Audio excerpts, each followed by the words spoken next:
ഉപാസന Nagar residence association ഭാരവാഹികളെ, association അംഗങ്ങളെ, സഹോദരി സഹോദരന്മാരെ, സുഹൃത്തുക്കളെ, ഉപാസന ആർട്സ് ക്ലബിന്റെ 40ാം വാർഷിക ആഘോഷവേളയിൽ 2009 ജനുവരിയിൽ രൂപീകൃതമായ ഉപാസന റെസിഡൻസ് അസോസിയേഷൻ ഇന്ന് അതിൻ്റെ 16ാം വാർഷിക ദിനത്തിൽ ഉപാസന ആർട്സ് ക്ലബിന്റെ ഒരു നാടകം അവതരിപ്പിക്കണമെന്ന് ഭാരവാഹികളുടെ സ്നേഹാർദ്ദമായ അപേക്ഷ ഞങ്ങൾക്ക് നിരസിക്കുവാൻ കഴിയാത്തതിനാൽ ഞങ്ങൾ സ്നേഹപൂർവ്വം ഏറ്റെടുത്ത് നിങ്ങളുടെ മുമ്പിൽ ചക്കരക്കുടം എന്ന ലഘുനാടകം അവതരിപ്പിക്കുകയാണ്. അതിനു മുമ്പായി ഉപാസന ആർട്സ് ക്ലബിന്റെ നെടുംതൂണുകളായി മുൻകാലങ്ങളിൽ പ്രവർത്തിച്ച് ഉപാസന ആർട്സ് ക്ലബിന് ജീവൻ നൽകി പിന്നീട് നമ്മളെ വിട്ടുപിരിഞ്ഞ സ്നേഹനിധികളായ കലാകാരന്മാർക്കും കാശ്മീരിലെ പഹൽഗാമിൽ ഭീകരവാദികളുടെ വെടിയേറ്റു മരിച്ച ഭാരതപുത്രന്മാർക്കും ആദരാഞ്ജലികൾ അർപ്പിച്ചുകൊണ്ട് ഞങ്ങൾ ആരംഭിക്കുന്നു ചക്കരക്കുടം. ഈ നാടകത്തിൽ കഥാപാത്രങ്ങൾ അവതരിപ്പിക്കുന്നത് രാജേന്ദ്രൻ നെല്ലിക്കാട്, അപ്പുക്കുട്ടി പുത്തൻവീട്, സിദ്ധാർത്ഥൻ വിജയപ്രകാശ്, സുരേഷ് പ്രതിഷ്ഠാ നഗർ, ശബരി ഗിരീഷ്, ശ്രീഹരി, സുബിൻ, രാകേഷ്, പ്രേമ രാജേന്ദ്രൻ, പ്രേമലത രാജൻ, സുജാത സിദ്ധാർത്ഥൻ. ഈ നാടകത്തിന്റെ രചനയും സംവിധാനവും രാജൻ പനന്തൊടി.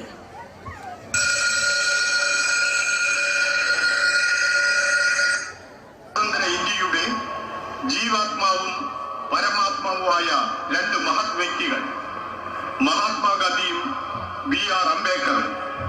മഹാത്മാഗാന്ധി രാഷ്ട്രപിതാവും B.R. അംബേദ്കർ ഭരണഘടനാ ശില്പിയുമായി ഇന്ത്യൻ ജനതയുടെ ആദരവ് ഏറ്റുവാങ്ങിയവരെ എല്ലാ ബഹുമാനത്തോടും കൂടി ഞങ്ങളും സ്മരിച്ചുകൊണ്ട് നിങ്ങളുടെ മുമ്പിൽ അവതരിപ്പിക്കുന്ന ആശയം നമ്മളുടേതായ ആശയമായി മാറി ഒടുവിൽ അത് സമൂഹത്തിൻ്റെതായി മാറുകയും ചെയ്യുകയാണെങ്കിൽ ഞങ്ങളുടെ ഈ വലിയ ദൗത്യം വിജയിച്ചു എന്ന വിശ്വാസത്തിൽ ഞങ്ങൾ ആരംഭിക്കുന്നു. രായിനി ഉപാസന ആർട്സ് ക്ലബ് അവതരിപ്പിക്കുന്ന ചക്കരക്കുടം.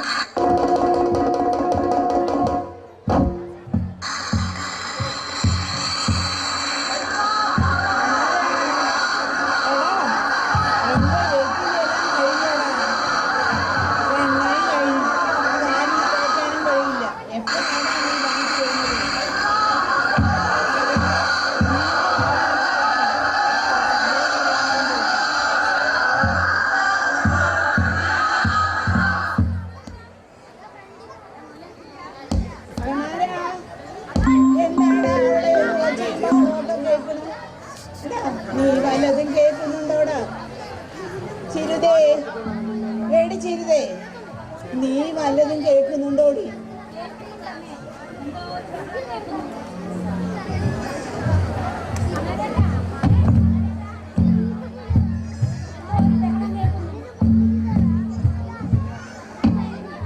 എടാ, എന്തോ ബഹളം കേൾക്കുന്നു, നീ പോയൊന്ന് നോക്കിയിട്ട് വാ.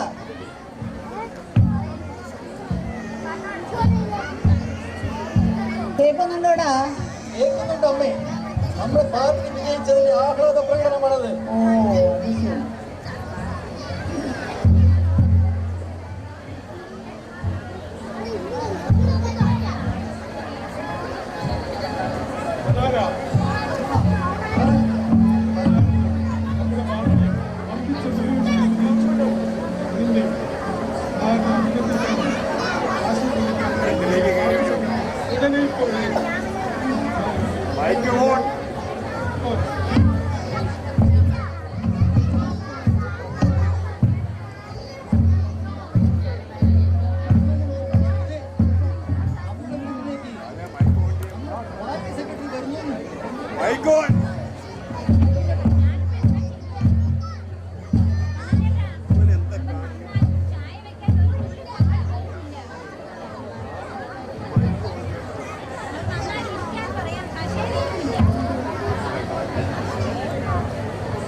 മഹാഭൂരിപക്ഷത്തിൽ വിജയിച്ച സന്തോഷ വീരങ്ങൾ അറിയിക്കാൻ പാർട്ടി എന്നെയാണ് ചുമതലപ്പെടുത്തിയിരിക്കുന്നത്. കണാരൻ പുതുതായി ഉണ്ടാക്കുന്ന മന്ത്രിസഭയിൽ കണാരനെ ഒരു മന്ത്രിയാക്കാനും പാർട്ടി തീരുമാനിച്ച വിവരം ഞാനിതാ നിങ്ങളെ അറിയിക്കുന്നു. ഈ അമ്മയുടെ ഒരു ഭാഗ്യം, സ്വന്തം മകൻ ഈ നാടിന്റെ ഒരു മന്ത്രിയാകാൻ പോകുന്നു. ഇതിൽ നമുക്ക് അഭിമാനിക്കാവുന്നത്. സാറേ, എനിക്കിത് വിശ്വസിക്കാനേ പറ്റുന്നില്ല. അതെന്താ? ഞാൻ മന്ത്രിയാവാൻ എനിക്കതിന് പറ്റുമോ? കണാര, ഇതാണ് നമ്മുടെ പാർട്ടിയുടെ മഹത്വം. കണാരൻ മഹാഭൂരിപക്ഷത്തിൽ വിജയിച്ചു. അടുത്തു തന്നെ ഉണ്ടാക്കാൻ പോകുന്ന മന്ത്രിസഭയിൽ കണാരൻ മന്ത്രിയും കൂടി ആകാൻ പോവുകയാണ്. ധൈര്യമായിരിക്കും.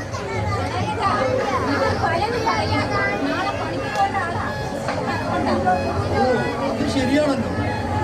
നാളെ പണിക്ക് പോയില്ലെങ്കിൽ മുതലാളി പണിക്ക് പറയും. കണാരൻ എന്താ ഇപ്പൊ ഇങ്ങനെ ഒരു തീരുമാനം എടുക്കാൻ കാരണം? പാർട്ടിയല്ലേ പറയുന്നത്. കണാരൻ മന്ത്രിയാകാം. വരൂ, നമുക്ക് പോവാം. എടി സുരിതേ, ഇതെന്താടി ഇതൊക്കെ നടക്കുന്നത്?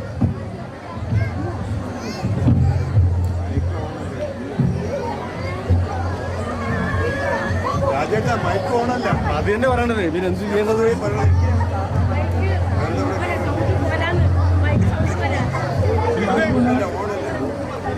എന്താണ് ഇവിടെ ബഹളം?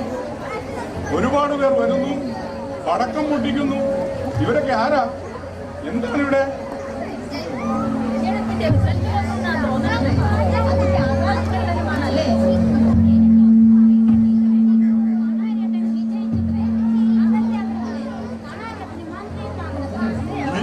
എന്ത് മന്ത്രിയോ? ഞാൻ എന്താണ് കേൾക്കുന്നത്? നേരാണോ ചെയ്തത്?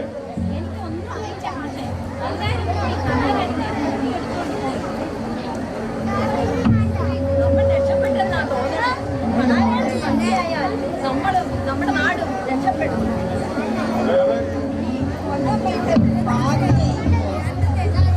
സന്തോഷമായില്ലേ?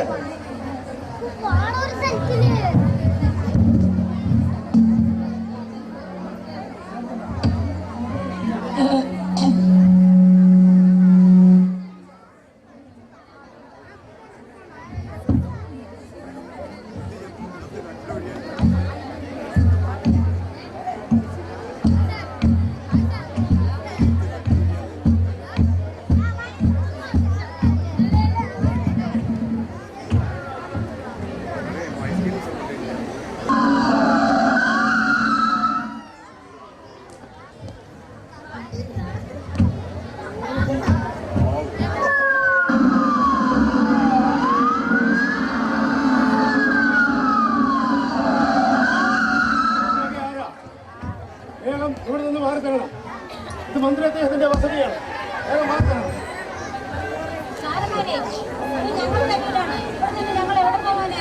ആണോ? ഇത് മന്ത്രി അദ്ദേഹത്തിന്റെ വസതിയാണ്. ഇനി ഇന്നു മുതൽ ഇവിടുത്തെ സുരക്ഷാ ചുമതല ഞങ്ങൾക്കാണ്. അതുകൊണ്ട് ഇനി ഇവിടെ ഞങ്ങളുടെ അനുവാദമില്ല. ആരും വരാനോ പോവാനോ പാടില്ല. മനസ്സിലായി?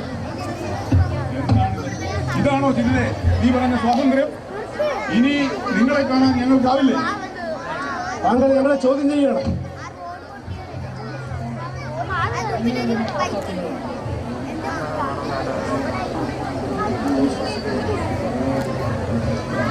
വേഗം ഇവിടെ നിന്ന് മാറി തരും.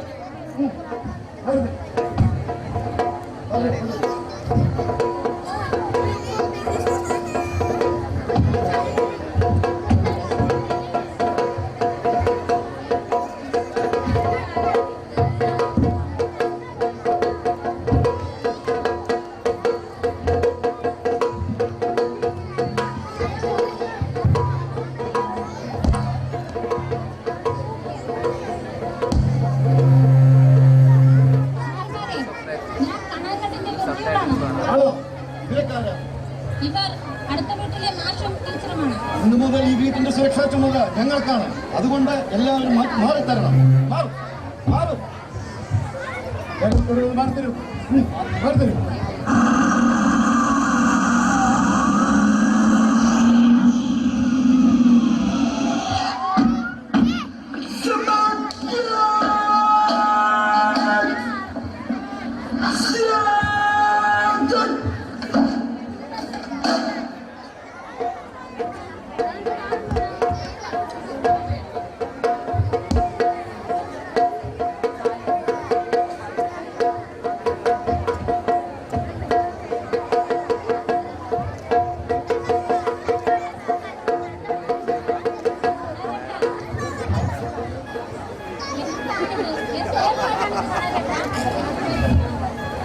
ചിലതേ മന്ത്രിയായാൽ ചില ചിട്ടവട്ടങ്ങളൊക്കെ ചെയ്തേ പറ്റുമെന്ന് ഇവർ പറയുന്നു. എനിക്കൊന്നും അറിയില്ല. ഇതെല്ലാം ഇവരുടെ കീഴ്വഴക്കങ്ങളാണ്. ഈ ചക്കരക്കുളം കണ്ടില്ലേ? ഇത് നമുക്ക് മുമ്പ് ഭരിച്ചവർ ഉണ്ടാക്കിയെടുത്തതാണ്. ഇതിനെ സംരക്ഷിക്കുവാനും സുരക്ഷിതമായി ഉറപ്പിക്കാനും നിയമിച്ചവരാണ് ഇവർ. ഇവരെ അനുസരിച്ചേ മതിയാകും. ഈ നാടിന് സ്വാതന്ത്ര്യം കിട്ടുന്നതിന് മുമ്പും ഇവരൊക്കെ തന്നെയായിരുന്നില്ലേ ഈ പോലീസും കലക്ടറും ന്യായാധിപനും അടങ്ങുന്ന ഭരണ സംവിധാനം? രാജാവ് മാറിയെന്നല്ലാതെ മറ്റെന്തു മാറ്റമാണ് സ്വാതന്ത്ര്യത്തിന് ശേഷം ഉണ്ടായത്? പരമ്പരാഗത രാജവാഴ്ചയിൽ നിന്ന് മാറി ജനങ്ങളാൽ തിരഞ്ഞെടുക്കപ്പെട്ട മറ്റൊരു രാജാവും രാജഭരണവും അതേപടി പിന്തുടരുന്നു. ഇതാണോ ജനാധിപത്യം? തിരഞ്ഞെടുക്കപ്പെട്ട എന്നെ പോലുള്ള ജനപ്രതിനിധികളെ ഇവർ രാജാവിന്റെ വേഷം കെട്ടി നടത്തുന്നു. അങ്ങനെ പറയുന്നു സാർ. നമ്മുടെ നിയമം അനുശാസിക്കുന്നത് ഞങ്ങൾ പിന്തുടരുന്നു. ഞങ്ങളുടെ കർത്തവ്യം ഞങ്ങൾ നിറവേറ്റുന്നു എന്ന് മാത്രം.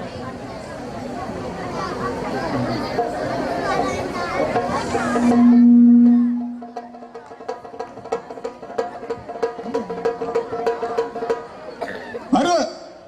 നിങ്ങൾ എന്താണ് ഈ ചെയ്യുന്നത്? ഞങ്ങൾ തിരഞ്ഞെടുത്ത ജനപ്രതിനിധിയാണ് കണാരൻ.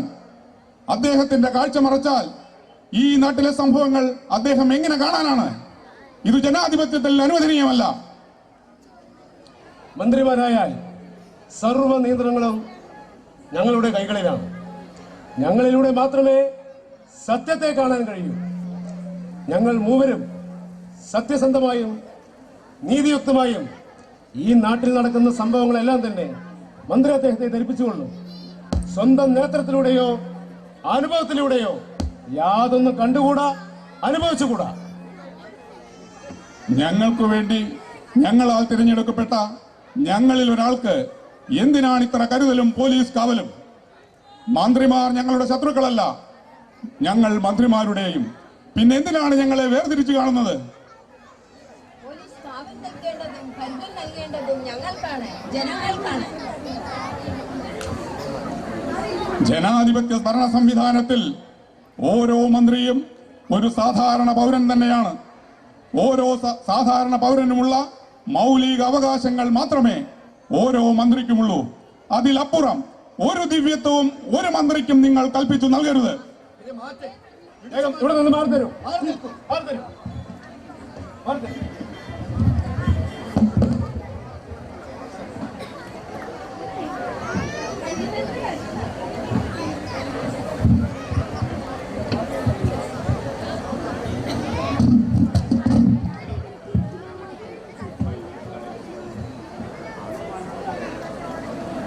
കണാരേട്ടാ, ആ, ഈ ചക്കരക്കുളത്തിൽ എന്താ? ഞാനൊന്ന് നോക്കട്ടെ. ആരും കാണാതെ വേണം. അതെന്താ? ഇത് നമ്മുടെ നാടിന്റെ സ്വത്താണ്, സമ്പത്താണ്. ആണോ?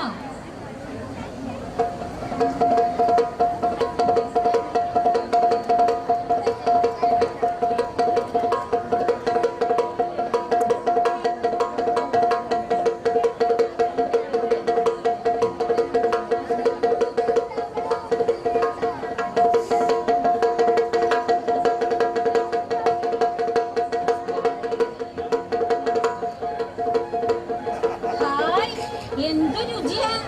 കണാരട്ടൊന്ന് രുചി നോക്കിയേ.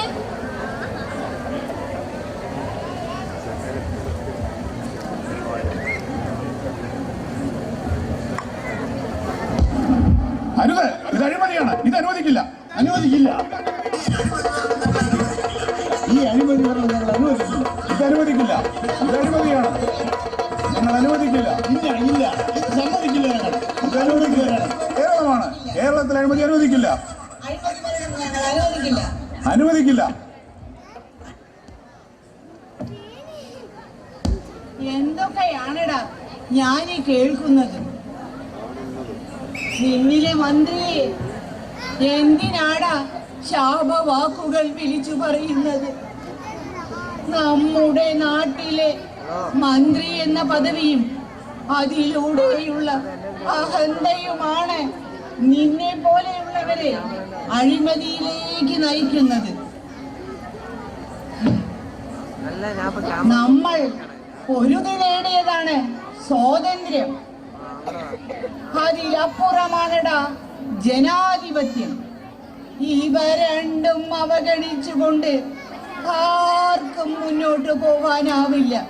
ആർക്കും ആർക്കും. തെറ്റ് പറ്റിപ്പോയ അമ്മേ, എനിക്ക് മാപ്പ് തരൂ.